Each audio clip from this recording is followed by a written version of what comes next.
They say the craziest things. If you're having a bad day, their smiles can make you feel good again. That's the personality of Jamaica's next leaders. As we turn the pages today, we highlight a few programs for these youngsters. I'm Adrian Atkinson. A youthful Jamaica magazine awaits you. Stay with us.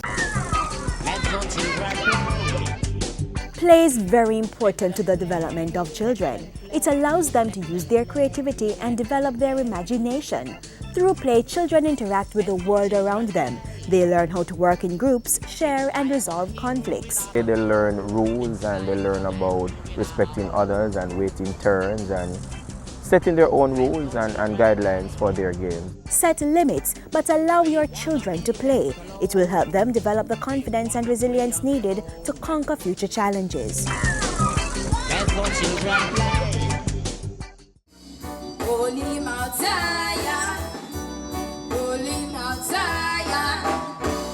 Seated in Mount Zion, and the rules of our creation. Yeah, watch your wind,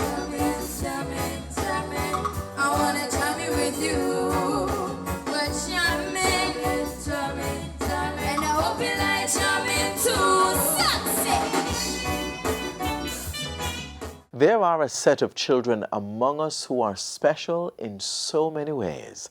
And as is the case with all children, they require extraordinary care and love. Let's learn from the parents who care for those with special needs.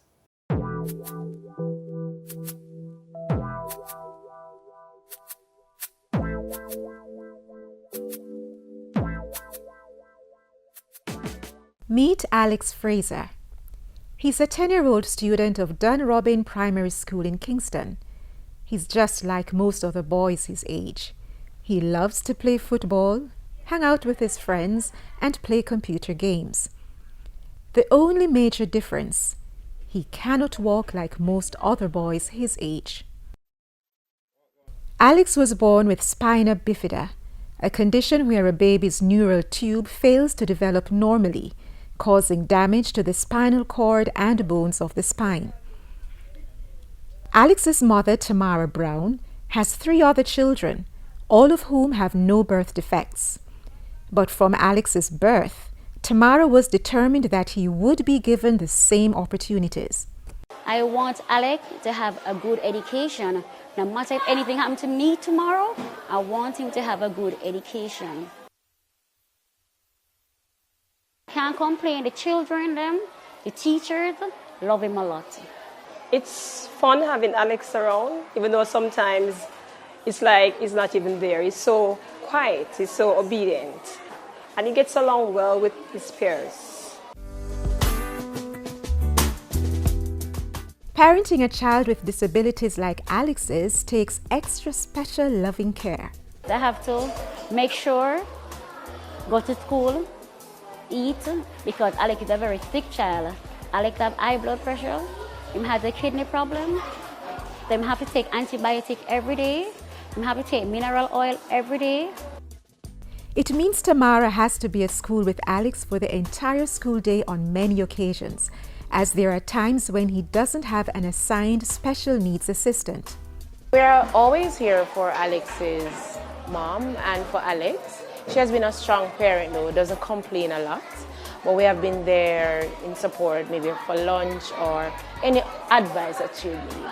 So she has been a great parent. Alex's mother, she never gives up. She really wants the best for her child, and she should be commended for actually fighting to get the best in life for Alex. And we're happy he's a part of us. I would like to work with computer when I grow up. Antonika Gunter-Gale, Director of the Early Stimulation Program in the Ministry of Labour and Social Security, works closely with parents of children like Alex, especially in the early stages. Parents, guardians, caregivers of children with disabilities face a number of issues. Financial, is one of them. When you take, for instance, sometimes a child with special needs go beyond the years of using diapers, they have to take soft food. So that means you know, the blending, the buying of certain food items, you know. So there are a number of challenges. Medication, you think about appointments. The child needs to go to the hearing, you know, specialist. The child needs to go to the audiology.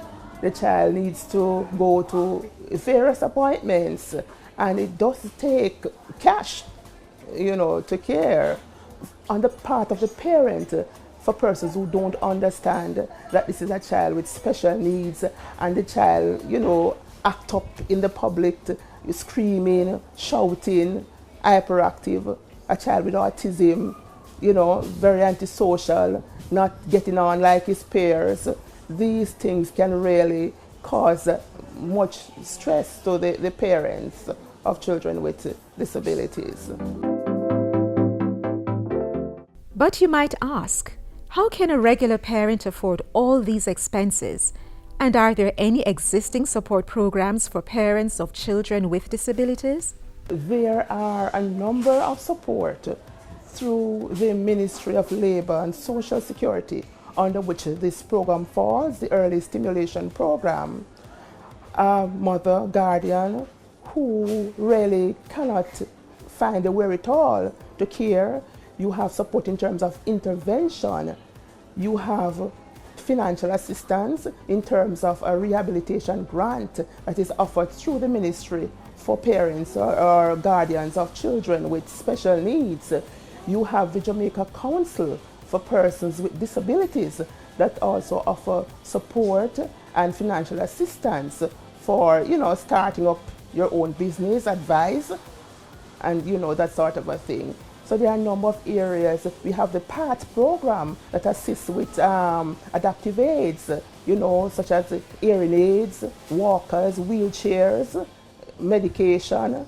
For parents who, like Tamara Brown, are unable to maintain regular jobs as a result of having to be with their disabled children at home or school, the Early Stimulation Program guides them to numerous entrepreneurship opportunities. We have parents, for example, a simple thing as making soaps, different soaps, putting together, you know, soaps that is tested and passed, approved through the Bureau of Standards, you know, selling soaps. We have mothers doing phone cards. We have parents doing their little craft at home, rearing chickens at home, doing eggs, you know. So there are a number of areas while taking care of the child at home, the parent could do. For more information, you may contact the Early Stimulation Program at 95 Hanover Street, Kingston. Call them at 922-5585. Children with special needs need extra special parents.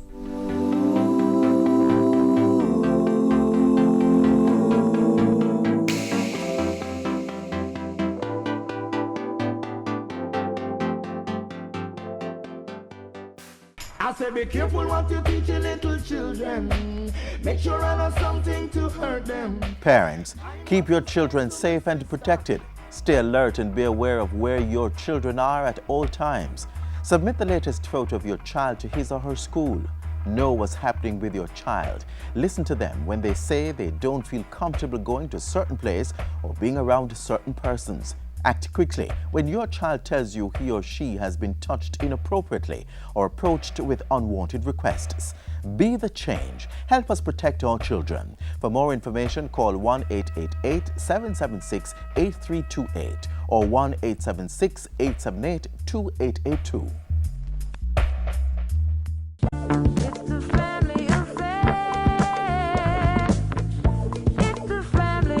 My mother taught me how to work for what I want. And if you don't work for it, then you don't deserve it. They always tell me, be yourself. Don't try to be like others. They help me through tough times, good time, bad time, they're always there for me. Once the family is good, teach the children the right things, then them can grow up on the right.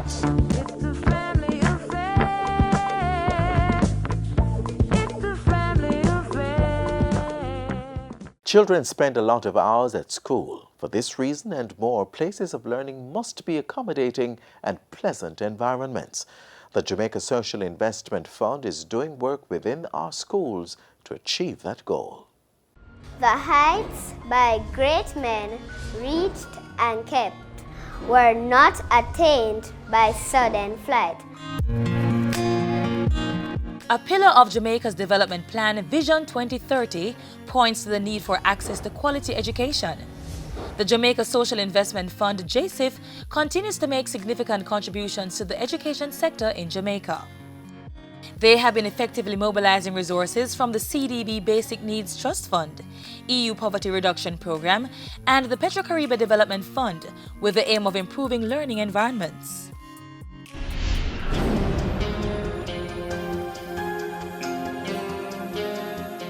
JSIF has successfully completed phases 7 and 8 of the CDB Basic Needs Trust Fund BNTF project. One of the components of the project was to support the expansion and rehabilitation of 9 primary schools across Jamaica from the shift system, as well as to reduce overcrowding in some schools. The Mandeville Primary and Junior High and the Christiana Moravian Primary Schools in Manchester were 2 of the beneficiaries. Mandeville Primary and Junior High, we transitioned September 1, 2017 into the whole day operation from the shift system. JSIF has been an integral part of the transition in providing us with 12 new classrooms and also with a sanitation system. Before the Jamaica Social Investment Fund intervened, Christiana Moravian Primary and Infant School was bursting at the seam. We had an enrollment of over 1,000 students with very little space in which to accommodate them. Since the JSIF intervention, we have received 10 new classroom blocks, fully furnished. There was also a rehabilitation component to the project. Our block was rehabilitated, the bathroom facilities were improved.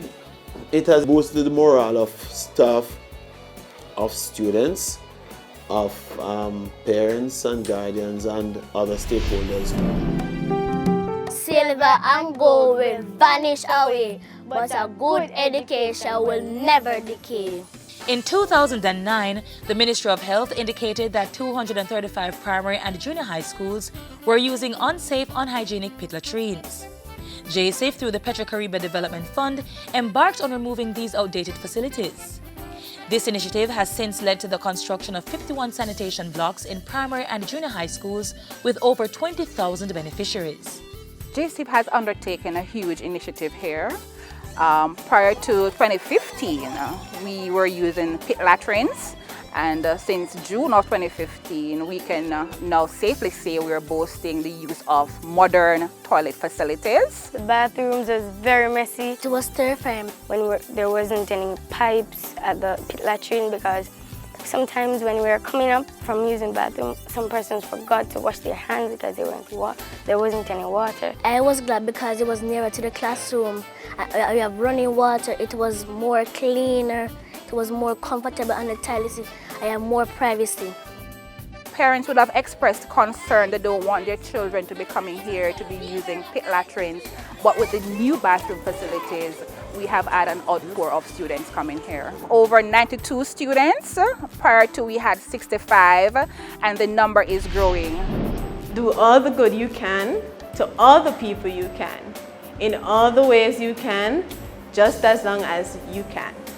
The JSIF Poverty Reduction Program, PRP, in partnership with the Community Renewal Program funded by the European Union, took on a 48-month project targeting economically marginalized individuals, costing over 1.9 billion Jamaican dollars. The project's objectives are to promote growth through education by improving early childhood institutions, aiding entrepreneurial development, and providing internships, workshops, skills training, as well as tertiary and vocational scholarships. I got the JSIF scholarship in my final year at the University of the West Indies in 2015 while pursuing a degree in marine biology and psychology. In my final year, I actually had applied for a student loan, but in receiving the scholarship, it covered my entire school fee, and as such, I was really elated, and I actually sent back the money that I had gotten from student loans. The Jamaica Social Investment Fund has been a major player in the implementation of several possibility projects across Jamaica. Thank you, JCIF. And the CDB. Thank you, JCIF, and the Petro-Caribe Development Fund. Thanks to the JCIF PRP program, I really appreciate the scholarship. It helped me in many, many ways.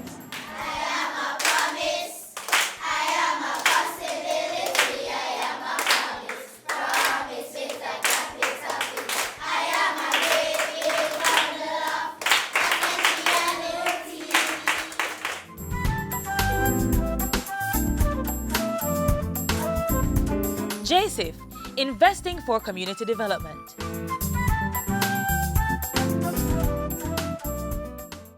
No, son. A verb is an action word. Parents need to become more involved in their children's education. Parents are the first and in many cases the most important teachers. Read with your children. Review their schoolwork. Visit their school. Tapping and rapping and slapping, I said. Nice. High five. Woo. A good education will never decay. Since summer 2018, some book lovers have been encouraging the first batch of PEP students to keep calm, prepare, and release all stress. We find out who they are next. This year's 30th staging of the Jamaica Library Service's annual reading competition is one to remember. It's the year when the winners are handpicked by the Ministry of Education to become Jamaica's first set of student PEP ambassadors.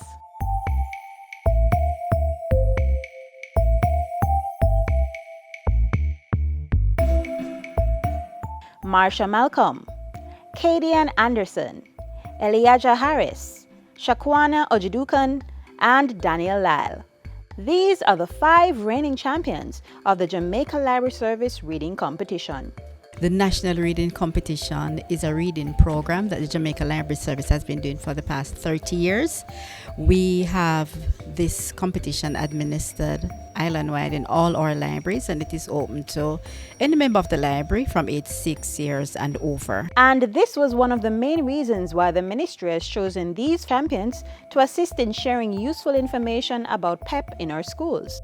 In fact, the minister was so pleased with the competition that he is now thinking of incorporating more book reviews in the school curriculum. But how will the ministry ensure that these students are equipped with the knowledge and information to be outstanding PEP ambassadors? There will be a specific coaching training session that will be conducted with these students so they understand the nature of the questions, how they can guide other students, what other little activities they can do in terms of groups and so on. So they will support, and of course they will get feedback from students as well, and they will feed it back to their coach within Jamaica Library Service, and together we see how we can ensure that those areas or concerns that they raise are also addressed. By now, you might be thinking about how you too can enter the competition. If so, go for it. Applications will open again pretty soon. It's administered annually. It starts in March each year, and it runs for 6 months from March to August. So anyone can walk into our libraries island-wide. We have 117 libraries across the island. And just before you enter, here's a quick tip from Daniel Lyle, who not only dominated the 6 to 8-year-old category, but also copped the highest award in the competition this year. Well, one tip is that you have to do your best always, and your best is the best you can do.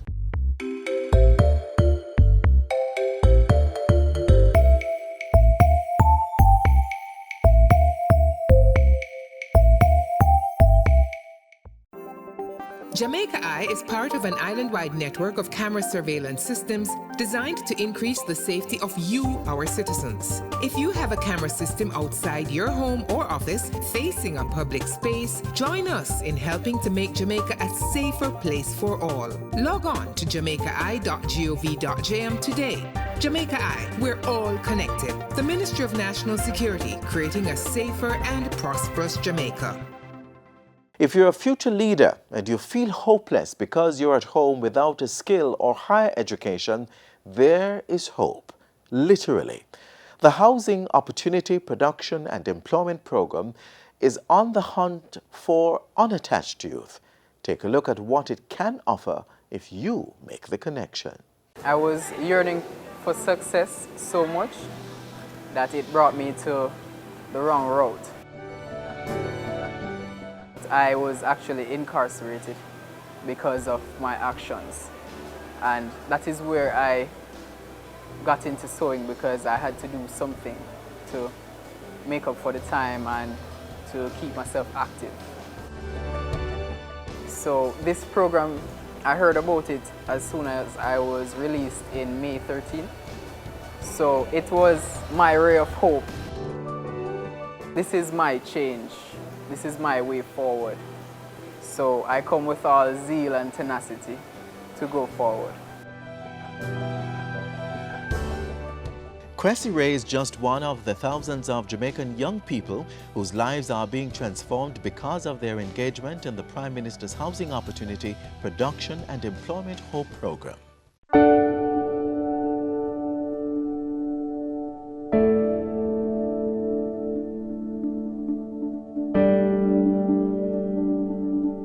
The HOPE program is about engaging with the youth of Jamaica in a meaningful way. To give them, so it is mainly a training and apprenticeship program, if I can summarize that in a nutshell. It involves engaging young persons through, firstly, values and attitudes, or what I call core skills training. Then it gets into a skills training, a very basic skills training, and then get them to serve as an apprentice for up to 1 year, honing the skills that they would have learned. And that is exactly the course taken by the Hope Garment Construction Corps at the Heart Trust NTA Garments Academy. The first phase was 2 weeks of what is called core skills training. Basically life skills training, different areas where they were taught life coping skills, punctuality, how to dress for work, how to manage their emotions, things like that. I deserve the best things that life has to offer. They were taken into the machine operating training, where the 100 were placed in 4 groups of 25 with 4 instructors learning to sew. The final phase will be going into production, where they will actually start making the shirts for the other persons. And you will see from the display we have over here that they're actually making shirts now.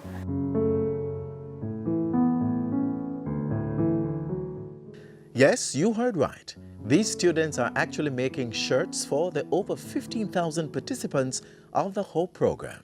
When we started the program, the intent was to have everybody be in receipt of a shirt, Oxford type shirt, that would be to help to promote the good working ethics, including their own dress and deportment. To purchase shirts outright and to have them branded, the cost was really far too prohibitive in order to kit out the vast numbers that we're hoping to reach on the program. Then there was a suggestion to speak to Heart Garments Academy, and I found out that they had this massive facility with over 100 machines, which were generally being underutilized at the time. Now these young garment makers are learning much more than stitching shirts for fellow HOPE participants. I'm enjoying it right now because I can make my own shirt, skirt, and now I'm dropping to make my own dress. It is very enlightening, astounding. I didn't know it was so meticulous to make even a simple dress. You know, we look at it as just 2 pieces of fabric, but when you get down to the nitty and gritty, it has so many different calculations, but it's something I love. Because the clothes wasn't working out for me, I tried to do jewelry making. It's going great so far because I can make my own jewelry, I can produce it, I can have my own store and selling them. The length is from the waist to the ground. And none of this would be possible without the team of hard-working instructors on hand. At first, I didn't know anything about sewing. Then, basically, getting the steps from our instructors, and they're teaching us step by step, so you get everything and understand. And at this stage where I'm at, I'm proud of myself, because if I didn't came here, I wouldn't know to do nothing at all. The teachers, trust me, they work hard. It's not easy dealing with us as young adults, so they work hard. And what I love about them, it's not just about passing for them. It is about sitting down with the person, making sure they understand. So I give the teachers 2 thumbs up. They help me a lot because I give them most of them problem. And there is not an instructor here who don't know me. Because I walk around and I ask questions, how to do my shirt, and they all helped me. It don't make no sense to stay home and sit down and I look for somebody to get something when you can come out, learn a skill, and can do something for yourself. It doesn't matter what background you're from or where you're from. Just come with an open mind and willing to learn. And once you're willing, you'll go a long way because there's hope for you. For more information on the Garment Construction Corps or the HOPE program, call or visit a National Youth Service or Heart Trust NTA office. Toll free 1-888-432-7868 or email info@heart-nta.org.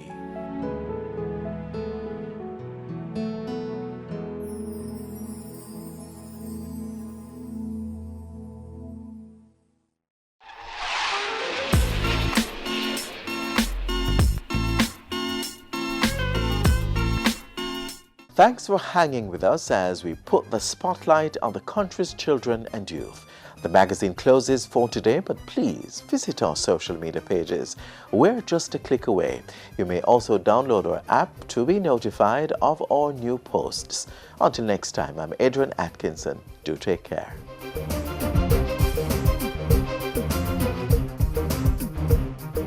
This has been a production of the Jamaica Information Service, the voice of Jamaica.